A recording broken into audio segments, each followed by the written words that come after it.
নমস্কার বন্ধুরা, আমার চ্যানেলে স্বাগত। আমি আজকে একটা নিরামিষ রেসিপি তৈরি করছি, যেটা আমরা শীতকালে প্রায় লোকই ঘরে করে থাকি, কিন্তু আমি আমার মতন করছি। আমি বড়ি দিয়ে করব। প্রথমে বড়িটাকে আমি ভেজে নিচ্ছি।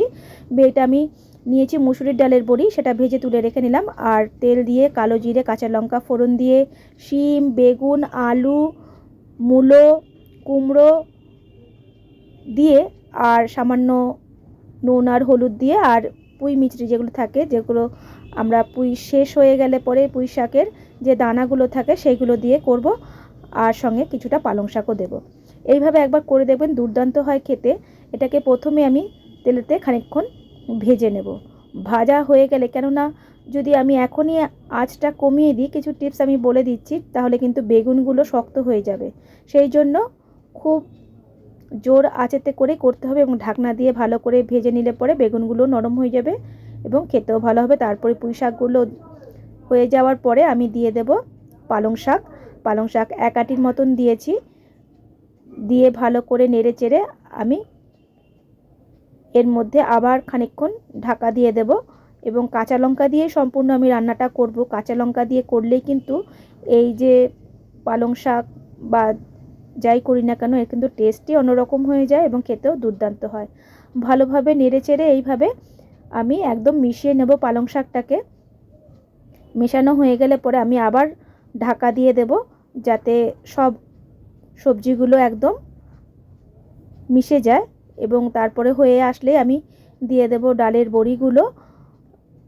আর বড়িগুলো দেওয়ার পরে আমি খানিকক্ষণ নেড়ে চেড়ে নেব সবজিটাকে।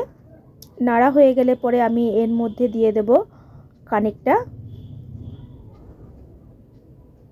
চিনি, কেননা মিষ্টি না দিলে পরে কিন্তু নিরামিষ রান্নার টেস্টও আসে না। সেই জন্য একটু চিনি তো দিতেই হবে। আমরা অনেকে চিনির বদলে গুঁড়ো ব্যবহার করে থাকি, গুঁড়ো দিতে পারেন, যেটা আপনাদের ইচ্ছা। এইভাবে দিয়ে একদম নুন মিষ্টি যদি ঠিকঠাক থাকে, তাহলে নিরামিষ রান্নার স্বাদই পাল্টে যায়। আর এইভাবে করলে পরে অসাধারণ হয় খেতে। খানিকটা ধনেপাতা, যেহেতু ধনেপাতার সময় এখন, আর খানিকটা ধনেপাতাও যদি আমি এইভাবে ছড়িয়ে দিই, তাহলে কিন্তু দুর্দান্ত লাগে। মূলো সঙ্গে থাকে, তার সঙ্গেও এই রকম একটা মিশ্রণ কিন্তু দুর্দান্ত হয় খেতে। যারা যারা এটা এরকম রান্না পছন্দ করেন, অবশ্যই বাড়িতে করে দেখবেন এবং এইভাবে করলে পরে তার টেস্টও অন্যরকম হয়। রুটির সাথে তো অসাধারণ লাগে, রুটি পরোটার সাথে কিন্তু দুর্দান্ত লাগে খেতে। আর যারা যারা দেখছেন, ফলো করছেন, অসংখ্য ধন্যবাদ। যারা যারা এখনও করেননি, চটপট করে ফেলুন। আর ভালো লাগলে বন্ধুরা প্লিজ, অনুরোধ রইল, কমেন্ট শেয়ার করবেন আর পাশে থাকবেন। আর আমার চ্যানেলটা নতুন নতুন ভিডিও দেখার জন্য বেল আইকনটা অবশ্যই ক্লিক করে দেবেন, তাহলে আগেই সবার প্রথমে আমার রেসিপিটা দেখতে পাবেন। আজকের মতন ধন্যবাদ।